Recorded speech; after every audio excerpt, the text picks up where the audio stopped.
Assalamu alaikum. Welcome to my channel Mom's Kitchen Sri Lanka. I hope you all doing well. I am Shihara. இன்றைக்கி நான் உங்களுக்கு இந்த வீடியோவில் எடுத்துகிட்டு வந்திருக்கிற ரெசிபி வந்து துபாய் சாக்லேட். இதை வந்து நம்ம ஈஸியாக செய்யலாம். குனாஃபா அந்த ஃபில்லிங் அதெல்லாம் வச்சு நம்ம ஈஸியாக நம்ம வீட்டில் இருக்கிற திங்ஸை வச்சு நம்ம ஈஸியாக செய்யக்கூடியது தான். நீங்கள் மிச்சம் விலை கொடுத்து நீங்கள் கூடுதலான ப்ரைஸை கொடுத்து நீங்கள் இதை வாங்க தேவையில்லை.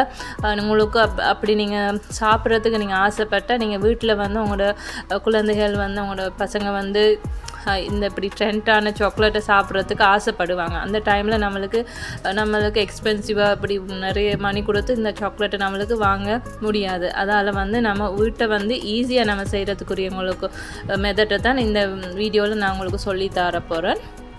இதை நீங்கள் வந்து உங்களோட சில்ட்ரனுக்கு உங்களோட பசங்களுக்கு வந்து நீங்கள் இதை செய்து கொடுக்கலாம். அவங்க விரும்பி சாப்பிடுவாங்க. அவங்கள நீங்கள் சாட்டிஸ்ஃபையும் பண்ணலாம். நீங்கள் வீட்டில் செய்கிறது எவ்வளோ டேஸ்டியாக இருக்குன்றதை நீங்கள் செய்து கொடுக்குறதுலாம் இருக்குது. இப்போ நான் என்னோடய சேனலை நீங்கள் சப்ஸ்கிரைப் பண்ணாதவங்க நிறைய பேர் இருப்பீங்க. சப்ஸ்கிரைப் பண்ணாதவங்க சப்ஸ்கிரைப் பண்ணுங்கள் மம்ஸ் கிச்சன் ஸ்ரீலங்கா. அதுக்கு பக்கத்தில் இருக்கிற பெல் ஐக்கனை கிளிக் பண்ணுங்கள். இப்போ வீடியோக்குள்ளே போவோம். நான் 100 கிராம் பிஸ்தா எடுத்திருக்கேன். இதை நீங்கள் எடுத்து நீங்கள் இதை கிரைண்ட் பண்ணி கொள்ளலாம். இதை கிரைண்ட் பண்ணுறதுக்கு நான் எடுத்துருக்கேன் 100 கிராம் எடுத்துருக்கேன். 100 கிராம் போதும் உங்களுக்கு. எடுத்து நீங்கள் இதை நம்ம இப்போ கிரைண்ட் பண்ணி எடுத்துக்குவோம். இதுக்கு நான் செசமி சீட்ஸும் போடுறேன். இப்போ தஹினி அது செசமி அது வச்சு தானே அவங்க செய்வாங்க. இப்போ தஹினி அப்படி இல்லாத பட்சத்தில் நான் வந்து நான் செசமி சேர்த்து நான் இதில் கொஞ்சம் ட்ரை பண்ணி பார்க்க போகிறேன். கொஞ்சம் வித்தியாசமாக ட்ரை பண்ணி பார்க்க போகிறேன். இவங்களோட வீட்டில் இருக்கிற நீங்கள் திங்ஸை வச்சு நீங்கள் ஈஸியாக இதை நீங்கள் செய்து பார்க்கலாம். நான் 2 டேபிள் ஸ்பூன் செசமி சீட்ஸ் சேர்த்துருக்கேன். இப்போ இதை பிளெண்ட் பண்ணி எடுத்திருக்கேன். இப்படி நல்லா பவுடர் ஆக்கி கொள்ளுங்கள். இப்போ வந்து நீங்கள் பேன் ஒன்று எடுத்துக்கொள்ளுங்க. அதில் 1 டேபிள் ஸ்பூன் பட்டர் நீங்கள் சேர்த்து நீங்கள் இதை மெல்ட் பண்ணி கொள்ளுங்கள். இப்போ 1/2 கப் நீங்கள் வேர்ன்சிலி எடுத்துக்கொள்ளுங்க. உங்களுக்கு ஒவ்வொருவங்களுக்கும் ஒவ்வொரு பிராண்டில் கிடைக்கும். உங்கள்கிட்ட இருக்கிற மாதிரி நீங்கள் அதை சேர்த்துக்கொள்ளலாம். இதை வந்து நீங்கள் பட்டரில் வந்து நீங்கள் கொஞ்சம் ஃப்ரை பண்ணி எடுத்துக்கொள்ளுங்க. 1/2 கப் எடுத்துக்கொள்ளுங்க. எடுத்து இதை நல்லா ஃப்ரை பண்ணி எடுத்துக்கொள்ளுங்க.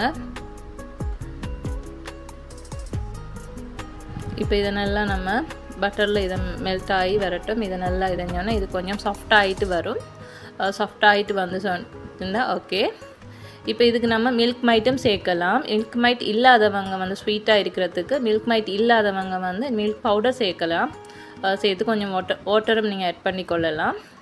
இப்போ நான் மில்க் மைட் என்கிட்ட இல்லை. நான் மில்க் பவுடரை வச்சு தான் உங்களுக்கு நான் செய்து காட்ட போகிறேன், கொஞ்சம் ஸ்வீட்டாக இருக்கிறதுக்காக. இப்போ வந்து நம்ம பிளெண்ட் பண்ணி வச்சுருந்த பிஸ்தா பவுடரை வந்து நம்ம இதில் ஆட் பண்ணி கொள்ளுவோம். கொஞ்சம் ஸ்டிக்கியாக தான் அது வரும் நம்ம பிளெண்ட் பண்ணக்கொள்ள. அது நீங்கள் எல்லாத்தையுமே எடுத்து இதில் நீங்கள் ஆட் பண்ணி கொள்ளுங்கள். நான் ஃபுட் கலரிங் சேர்க்கலை. நீங்கள் ஃபுட் கலரிங் க்ரீன்ஸ் நீங்கள் சேர்த்திங்கன்னு சொன்னால் கொஞ்சம் கலர் நல்ல ஒரு அழகான கலரை கொடுக்கும். இதை வந்து நேச்சுரலாகவே நம்ம செய்வோம்னு சொல்லி நான் இப்படியே நான் செய்கிறேன். இதை நீங்கள் நல்லா கொஞ்சம் சேர்த்துக்கொள்ளுங்க. கொஞ்சம் மில்கை நீங்கள் ஆட் பண்ணி மில்க் பவுடர் எல்லாம் மில்கை நீங்கள் செய்யலாம். இல்லாட்டி நீங்கள் ஃப்ரெஷ் மில்க்கும் கொஞ்சம் ஆட் பண்ணி இதை கொஞ்சம் சாஃப்டாகி எடுத்துக்கொள்ளுங்க. சேர்த்துட்டு இப்போ நான் மில்க் பவுடர் ஆட் பண்ணுறேன். இப்போ 2 டேபிள் ஸ்பூன் மில்க் பவுடரை சேர்த்துட்டேன். சேர்த்ததுக்கு பிறகு நீங்கள் சுகர் வந்து 3 டீஸ்பூன் சுகரை சேர்த்துக்கொள்ளுங்க. சேர்த்து நீங்கள் இதை நல்லா மிக்ஸ் பண்ணிக்கொள்ளுங்க.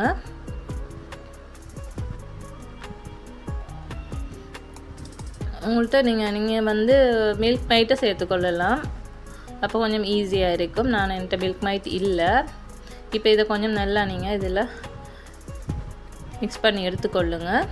கொஞ்சம் ட்ரையாக இருந்துச்சோன்னா கொஞ்சம் மில்க் இதில் ஆட் பண்ணிக்கொள்ளுங்க. நான் இதில் கொஞ்சம் மில்க்கை ஆட் பண்ணியிருந்தேன். கொஞ்சம் ஃப்ரெஷ் மில்க்கை நீங்கள் ஆட் பண்ணிக்கொள்ளுங்க. ஆட் பண்ணினீங்கன்னு சொன்னால் இப்படி வரும். நான் மில்க் பவுடர் சேர்த்தேன். கொஞ்சம் ஸ்டிக்கியாக இருக்கிறதுக்காக நான் மில்க் பவுடர் சேர்த்தேன்.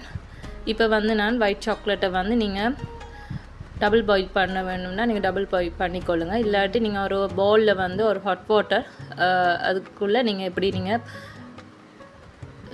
இதை வந்து வச்சிங்கன்னு சொன்னால், அந்த பைப்பிங் பேக்கை வச்சிங்கன்னு சொன்னால் மெல்ட் ஆகிடும். இப்போ நீங்கள் ஒயிட் சாக்லேட்டை நீங்கள் சேர்த்துக்கொள்ளுங்க. உங்களுக்கு தேவைன்னு சொன்னால் ஒயிட்டில் வந்து க்ரீன் கலரை நீங்கள் ஃபுட் கலரிங் ஆட் பண்ணி க்ரீனாகவும் ஆக்கி கொள்ளலாம். இல்லாட்டி நீங்கள் ஆரஞ்சு கலர் தேவைன்னு சொன்னால் ஆரஞ்சு கலரும் நீங்கள் ஆட் பண்ணி கொள்ளலாம். நான் க்ரீன் கலர் சேர்த்துருக்கேன். உங்களுக்கு ஒயிட் வேணுன்னா நீங்கள் ஒயிட்டும் சேர்த்துக்கொள்ளலாம். லைட் க்ரீனாக தான் நான் இதில் கொஞ்சம் சேர்த்துருக்கேன். தேவைன்னா ஒயிட்டையும் நீங்கள் ஆட் பண்ணிக்கொள்ளலாம். நீங்கள் 3 கலர்ஸாக சேர்த்துக்கொள்ளலாம். இப்போ நான் கொஞ்சம் ப்ரௌன் கலர் மாதிரி மெரூன் மாதிரி கொஞ்சம் சேர்த்துருக்கேன்.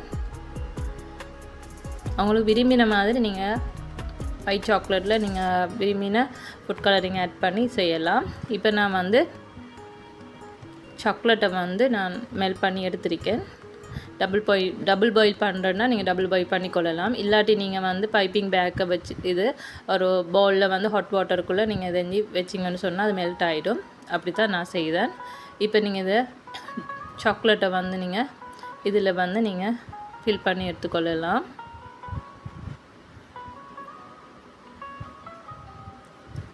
உங்களுக்கு வாட்டரியாக நீங்கள் அந்த சாக்லேட்டை நீங்கள் வந்து மெல்ட் பண்ணி எடுத்துக்கொண்டீங்கன்னு சொன்னால் அதை நீங்கள் அதை மாதிரியும் செஞ்சு கொள்ளலாம். இது கொஞ்சம் திக்காக நான் கொஞ்சம் செய்து எடுத்துருக்கேன். இப்போ வந்து நான் அந்த பேட்டரை வந்து குனாஃபா பேட்டரை வந்து நான் இதில் சேர்த்துக்கொள்கிறேன்.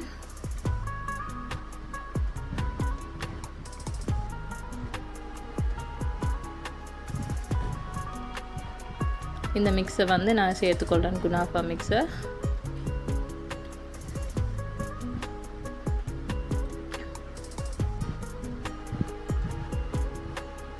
இது நல்லா ஃபில் பண்ணிக்கொள்ளுங்க.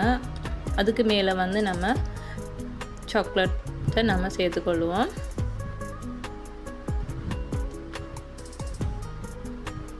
இதை நீங்கள் ட்ரை பண்ணி பாருங்கள், மிச்சம் டேஸ்டியாக இருக்கும். இப்போ நம்ம சளி கொடுத்து நம்ம வாங்க தேவையில்ல, மணி கொடுத்து நம்ம வாங்க வேண்டிய அவசியம் இல்லை. இதை நம்ம வீட்டில் ஈஸியாக மெத்தடில் நம்ம ஈஸியாக செய்து கொள்ளலாம். குயிக்காகவும் செய்து கொள்ளலாம். 10 மினிட்ஸில் இதை செய்து கொள்ளலாம். 10 to 15 மினிட்ஸ்க்குள்ளே நீங்கள் செய்து இதை நீங்கள்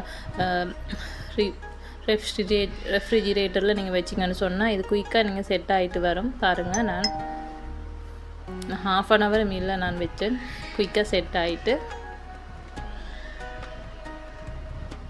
இதை நான் உங்களுக்கு பிரேக் பண்ணி காட்டுறேன், எப்படி இருக்குன்றதை நீங்கள் பாருங்கள். உங்களுக்கு விரும்பின ஷேப்பில் நீங்கள் செய்து கொள்ளலாம். விரும்பின மோல்டில் வச்சு நீங்கள் இதை செய்து கொள்ளலாம். இப்போ பாருங்கள் இவ்வளோ அழகாக இருக்குன்னு சொல்லி இதை நம்ம பிரேக் பண்ணி பார்ப்போம் எப்படி இருக்குன்னு சொல்லி. பாருங்கள் இதுக்குள்ளே எப்படி இருக்குன்னு சொல்லி. இந்த ஃபீலிங்கை வந்து நீங்கள் வீட்டில் கட்டாயம் செய்து பாருங்கள். இதை நீங்கள் உங்களோட பசங்களுக்கு கொடுத்து பாருங்கள், அவங்க சாப்பிடுவாங்க. அவங்களுக்கு நீங்கள் ஷாப்பில் வாங்கி கொடுக்க வேண்டிய அவசியமும் இல்லை, நீங்கள் துபாய்க்கு போய் வாங்கி கொடுக்க வேண்டிய அவசியமும் இல்லை. இங்கே வந்து நிறையா இங்கே எக்ஸ்பென்சிவாக இருக்கும் ஸ்ரீலங்காவிலையும்.